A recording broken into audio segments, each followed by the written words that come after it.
Bonjour Gilles. Bonjour Valérie. Bonjour Luc Ferry. Bonjour Valérie. On est ravis de vous recevoir. Vous êtes philosophe, essayiste, homme politique. Homme politique, pas vraiment, mais vous bon. le fûtes. Ah, vous le faites. Non, Voilà. société civile. Non, Société société civile. civile. Ah bah non, on me l'a Mais- suffisamment reproché, pardon. Vous êtes philosophe. C'est ce Oui, que vous ça, je veux bien, écririez à la question profession. Vous répondez quoi? Après, dans ma tombe, c'est ce que j'aimerais qu'on dise de moi. Voilà. Voilà. Mais ça, c'est les autres qui le disent. Ouais. Oui, c'est la seule chose qui m'intéresse dans la vie, en dehors C'est la des philosophie. amis et de la famille, c'est la philosophie depuis toujours. Oui, ça, c'est ma vraie passion. Oui. Ouais. Et vous êtes régulièrement sur LCI, Oui. tous les dimanches, en toute franchise, le duel avec Danny Cohn-Bendit, où À vous vous 19 heures. énervez. Ça va, vous êtes réconcilié avec Daniel? Non, avec beaucoup aussi avec Jean-François Kahn Ah et oui, Jérôme avec Jean-François Jaffray, Kahn, parce que ouais. Dany vient 2 fois par mois, et sinon je Ouais. me retrouve avec plaisir avec Jean-François Kahn et Jérôme Jaffray. Mais oui, Dany a une tendance Ouais. il a gardé cet esprit de mai 68. Vous regrettez d'être, vos colères après ou pas? moi, je me mets pas en colère. Non, c'est lui Oh, qui vous se met l'avez en colère. insulté un moment quand même. Oh non, je dis qu'il disait des conneries, c'est tout. Ouais. Voilà. Et puis vous publiez Philosophie et christianisme pour les nuls. C'est aux éditions First. C'est pour les nuls, hein, c'est la collection pour les nuls. Et c'est passionnant. Alors je ne veux pas vous dire que je l'ai lu in extenso, je l'ai feuilleté, mais ça m'intéresse beaucoup parce que c'est le rapport entre la religion chrétienne et la philosophie. C'est très accessible, c'est très documenté. Et on va en reparler avec vous dans un instant. Gilles, on passe... Eh ben, ça nous a donné Oui. une idée de question. Question, Alors ouais. nos auditeurs, ils n'arrêtent pas d'écrire. C'est un énorme succès cette question, puisqu'il est question de supprimer les émissions religieuses le dimanche sur le service public, absolument, pour des histoires de redevances. Et donc, on a posé la question, êtes-vous pour la suppression des émissions religieuses le dimanche sur le service public? Ça vote énormément sur le compte Ouais. Twitter de Sud Radio. Vous êtes contre à 67%, pour à 16% sans avis. Et Isis nous dit la messe, notre pays est catholique à l'origine, ce n'est pas de la promotion, c'est du service public justement. Et elle nous raconte également que pour les personnes âgées qui ne peuvent pas se rendre à l'église, ça permet également Bien sûr. de regarder. Il faut dire que le Oui. matin, toutes les religions sont représentées sur France 2. C'est vrai qu'à chaque fois qu'on a fait des émissions, Gilles me le faisait remarquer sur la religion, ça mobilise, ça intéresse les gens énormément, qu'on soit croyant ou non. Et c'est vrai que c'est toujours assez frappant de voir à quel point ça intéresse. Regardez Diane de Poitiers. Voilà. on passe au zapping. Sud Radio Média, l'instant zapping. Amazing, incredible, wonderful. Alors que les résultats ne sont toujours pas connus, en plein milieu de la nuit, Donald Trump a crié victoire. Cette soirée a été très excitante. Nous avons des duels chauds et intenses et nous les suivons tous de très près. Mais pour le moment, nous sommes à 80 victoires et 3 défaites. C'est pas mal, non? Ce serait pas drôle si on était meilleur que lors des dernières élections. Donc voilà, c'est super. Donald Trump, ça vous inspire quoi? Non, je suis désolé. C'est un peu comme au Brésil. C'est consternant que les Américains soient obligés de choisir entre un président qui est complètement gâteux, faut quand même bien le dire. d'ailleurs, c'est Biden nul, est vraiment gâteux, quoi. Il croit que son fils est mort à la guerre alors qu'il est mort d'un cancer. Il parle se à une trompe, affiche alors que le public est de l'autre côté. Enfin, on est obligé de le récupérer dans les jardins de la Maison Blanche. Enfin bon, il est quand même complètement gâte. Et Donald Trump est un fou narcissique pervers. Donc en plus, c'est quand même étonnant que le pays le plus innovant du monde ne puisse choisir qu'entre 2 vieillards qui sont tous les deux consternants. Je trouve ça vraiment effrayant. Je plains beaucoup mes amis américains. Moi, j'ai enseigné aux États-Unis. J'ai eu une vie aux États-Unis et c'est un pays que j'aime beaucoup évidemment, mais je suis consterné pour eux d'être contraints à ce choix, un petit peu comme au Brésil où j'étais il y a pas très longtemps et où les Brésiliens sont obligés de se déchirer entre un homme corrompu, un ancien trotskiste corrompu et un fou raciste, homophobe et d'extrême droite. Donc c'est pas réjouissant. Moi, ce qui me fascine, c'est l'absence de Kamala Harris, Oui, dont personne ne parle. Ah, vous en avez parlé dans vos débats. Mais l'absence de Kamala Harris, c'est quelque chose qui me fascine, moi, alors que c'était son atout pour le vote. Hier, en prime time sur TMC, Martin Veil était donc parti à la découverte de cette Amérique fracturée et empreinte de religion. Il a été à la rencontre incroyable, hein, vous allez l'entendre, des ouailles du pasteur Dickinson. Alors le pasteur Dickinson, il a 37 ans, il est toujours vierge et farouchement contre l'avortement. Seigneur, je ne comprends pas pourquoi ta foudre divine ne frappe pas instantanément ces hommes qui disent qu'il devrait y avoir une exception dans la loi pour le viol. Oh, hallelujah, hallelujah. Pourquoi je prie? Pour que nos précieux bébés ne soient pas tués. Pour que notre État du Texas défende nos bébés.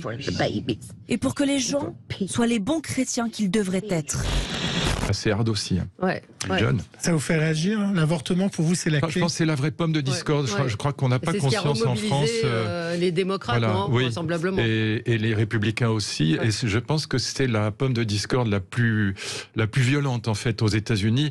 On n'en a pas conscience, mais c'est un débat incroyablement violent aux États-Unis. Et je pense que c'est probablement la différence la plus marquante entre démocrates et républicains. La religion chrétienne, c'est le thème de votre livre. Alors forcément, j'ai un peu thématisé mon zapping. Religion aux USA, religion en France, avec les aveux de l'évêque Jean-Pierre Ricard, dont la lettre confession a été lue à la conférence des évêques qui a lieu en ce moment à Lourdes. Cette lettre a été lue par l'archevêque de Reims, une lettre d'excuse. Il y a 35 ans, alors que j'étais curé, je me suis conduit de façon répréhensible avec une jeune fille de 14 ans. Mon comportement a nécessairement causé chez cette personne des conséquences graves et durables. Je m'en suis expliqué avec elle et lui ai demandé pardon. Je renouvelle ici ma demande de pardon ainsi qu'à toute sa famille. C'est en raison de ces actes que je décide de prendre un temps de retrait et de prière. Enfin, je demande pardon à celles et ceux que j'ai blessés. Oui, vous l'avez connu Oui, bien sûr. Et oui, ça, je suis extraordinairement surpris. Je trouve ça vraiment désolant. Moi, je ne suis pas croyant, mais j'avais écrit avant un livre avec le cardinal Ravasi, qui est le ministre de la Culture du Pape, et j'ai une vraie passion pour la théologie chrétienne. J'ai une immense admiration pour le personnage de Jésus. Je trouve que l'évangile de Jean est probablement le plus beau texte qu'on ait écrit dans l'histoire de l'humanité. Mais je ne crois pas à la résurrection des corps. Je regrette d'ailleurs, j'aimerais bien avoir cette espérance chrétienne de la mort, comme dit la théologie chrétienne. Mais je suis passionné par la théologie chrétienne, aussi d'ailleurs par les autres théologies, mais en particulier celle-là. Et donc, pour ça que j'y ai consacré un livre qui est en fait pas du tout pour les nuls, même si tout le monde peut le lire, mais c'est la collection qui s'intitule comme ça. Mais qui est populaire et qui est une très bonne collection. Oui, c'est une très bonne collection. Elle permet de rendre accessibles des sujets parfois qui sont un peu ardus comme celui-là. Et je ne veux pas, parce que vous posiez la question, je tiens quand même à le dire, supprimer les émissions religieuses serait totalement absurde, parce que sur le plan culturel, si vous traversez un jour le Louvre, ne serait-ce que pour comprendre des tableaux, enfin, vous avez absolument besoin de cet arrière-fond religieux sur le plan culturel, et c'est pour ça que j'avais introduit dans les programmes scolaires le fait religieux, oui. D'un point de vue philosophie, est-ce qu'on n'a pas oublié le pardon? Est-ce qu'on pardonne moins qu'avant? Alors, ça dépend de quel pays, de quelle situation vous parlez. Ce qui est vrai, c'est que la France aujourd'hui est extrêmement déchirée. Elle est très... aux États-Unis, au Brésil, c'est encore plus violent. Mais la France est quand même un pays qui est devenu très, très violent sur le plan politique, et donc où on se pardonne peu. Parce que, tout simplement, la France est divisée, ce qui est très nouveau, en 6 courants politiques, ce qui favorise, si vous voulez, la diffusion de la haine, d'une certaine manière, dans l'espace public. Il y a 6 courants politiques aujourd'hui. Avant, il y avait 2 blocs de montant, pour parler comme les vieux mammifères. Il y avait 2 blocs, il y avait la droite et la gauche. Bon, là, vous avez ce qui reste des républicains, ce qui reste des socialistes, puis vous avez le centre, les écologistes, l'extrême droite, l'extrême gauche, et donc vous avez 6 courants politiques qui se déchirent entre eux, et donc ça fait une société qui est assez haineuse. Haineuse et divisée. Et pardonne peu. Et pour finir, on finit toujours en musique, Valérie, avec la Starac, on ne fait que parler d'elle, Jennifer, qui sort un nouvel album. Et elle était en live hier dans Quotidien, et son nouveau titre s'appelle Sauf qui aime. C'est qui Jennifer, vous connaissez pas Jennifer? Non. Je suis désolé, non. Mais non, je suis c'est incroyable quand même. Je connais les Beatles, les Stones, je connais Bach et Chopin. Mais ça vous dit quelque chose, Jennifer de la Starac. Non, je ne sais pas qui c'est. Non, je suis désolé. Comment vous pouvez comment vous pouvez analyser la société? Je ne sais même pas ce que c'est que la Starac, c'est ça. Vous regardez pas la télé, jamais? Non, j'ai pas la télé chez moi. Non, je regarde la télé. Et vos enfants n'ont jamais regardé la télé? Non, c'est fini, ça, c'est pour les vieux, la télé. Ouais. Non, ils regardent Netflix, Disney Channel, ils regardent Mais vous non plus, Amazon vous Prime. ne regardez pas Netflix, jamais? Si, bien sûr, je regarde les séries, bien sûr, mais je regarde la télé à la demande, évidemment. Ouais. D'ailleurs, c'est la raison pour laquelle je pense que le CSA rebaptisé l'Arcom, a eu tort de refuser la fusion entre M6 et TF1, parce qu'ils n'ont pas compris, je crois, c'est parce que c'est des vieux, ils n'ont pas compris que la concurrence aujourd'hui entre la télévision, c'est pas entre les télévisions, c'est entre la télévision et les plateformes. Mais d'ailleurs, quand on pose la question, je le répète souvent, quand je demande à mes invités, est-ce que vous regardez la télévision, ils me répondent non. Non, on n'a plus ça. Non, mais je regarde les plateformes. Évidemment, mais la télévision, c'est quand même un écran. Enfin, non, mais on ne regarde plus. Vous le regardez où, la télé? Sur mon ordinateur, évidemment, comme tout le monde. Et donc, je regarde, ça m'arrive de regarder, évidemment, LCI ou CNews ou BFM, etc., les chaînes d'information.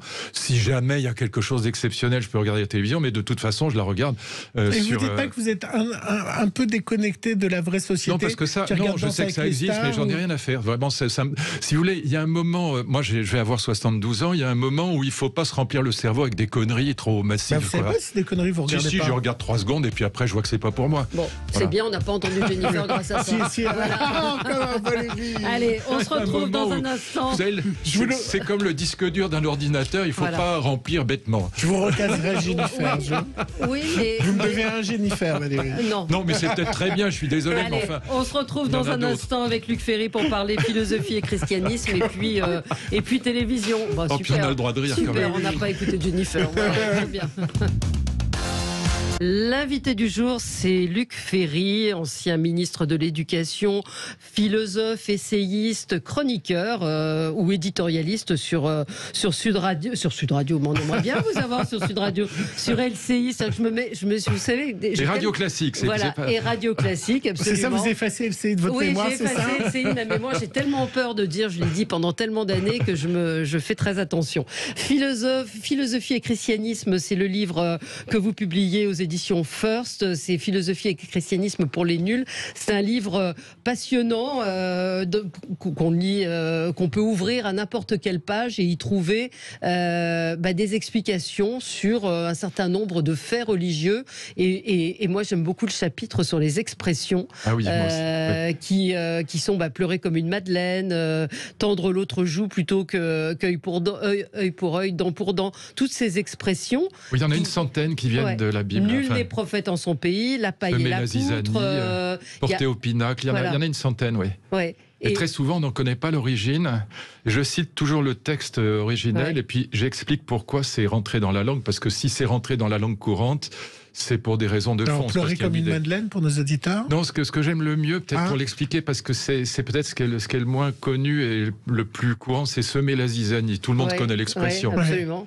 Et alors, vous savez que les évangiles sont écrits en grec, évidemment. En grec, zizanion, c'est une mauvaise herbe et on traduit par ivraie. Et l'ivraie, parce que quand on mangeait de cette herbe, enfin c'était l'idée qu'on avait, ça rendait ivre. Et donc semer la zizanie, c'est l'histoire d'un voisin qui déteste son autre voisin et qui sème cette mauvaise herbe dans le champ de son voisin, et ça l'oblige à séparer le bon grain de l'ivraie. Donc les deux formules sont liées, séparer le bon grain de l'ivraie, parce qu'on a semé la zizanie dans le champ. Et donc c'est typique de ces expressions qu'on connaît tous, mais souvent, enfin, je pense que 90% des gens qui nous écoutent ne savent pas d'où elles viennent, ni pourquoi elles sont rentrées dans le langage. Et là, évidemment, c'est une réflexion autour de la haine, justement. C'est pour ça que je prends cet exemple, parce qu'on en parlait tout à l'heure. Est-ce qu'aujourd'hui, la religion a remplacé les pays et les nationalités? C'est-à-dire qu'on définit les gens plus par leur religion que par leur nationalité? Non, parce que ce qui caractérise l'espace européen et surtout français, il faut avoir ça en tête. Je pense que c'est l'événement le plus important. Mon vieil ami François Furet, on était tout à fait d'accord là-dessus, me disait l'événement le plus important, c'est l'érosion de la religion catholique en France. Je vous donne les chiffres, ils sont fascinants. En 1950, je vous donne les chiffres officiels de l'Église, mais enfin qui sont confirmés par tous les spécialistes des religions. En 1950, 95% des Français sont baptisés, ils sont 30% aujourd'hui.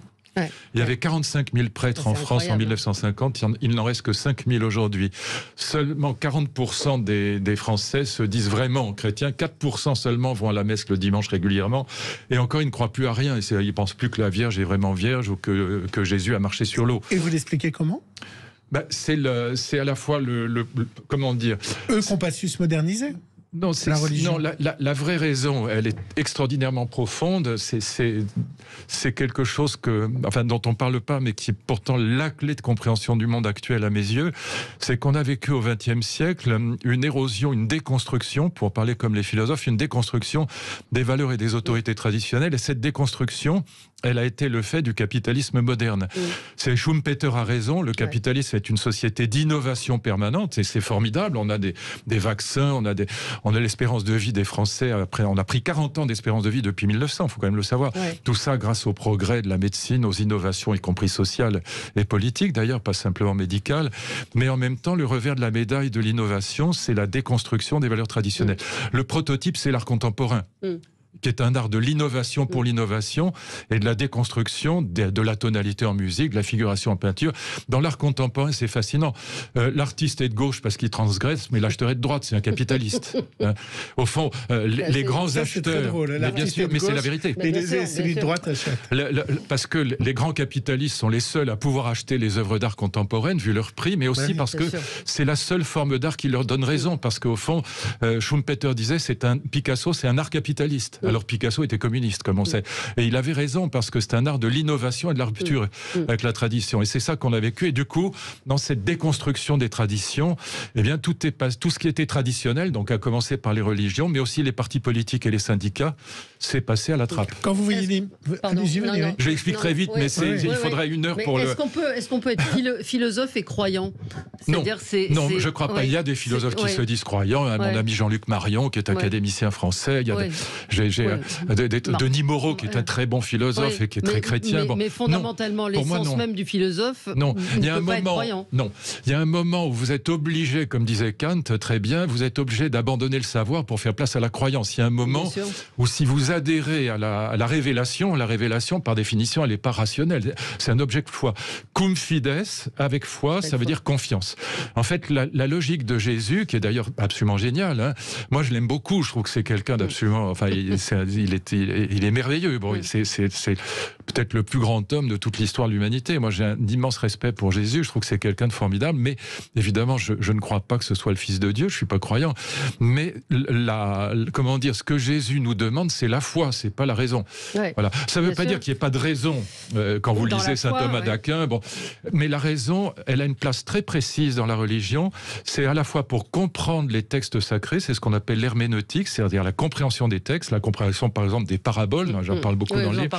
Et en même temps, c'est la raison, c'est la théologie d'une certaine manière, c'est pour comprendre le monde. Saint Thomas d'Aquin est un fervent passionné de science.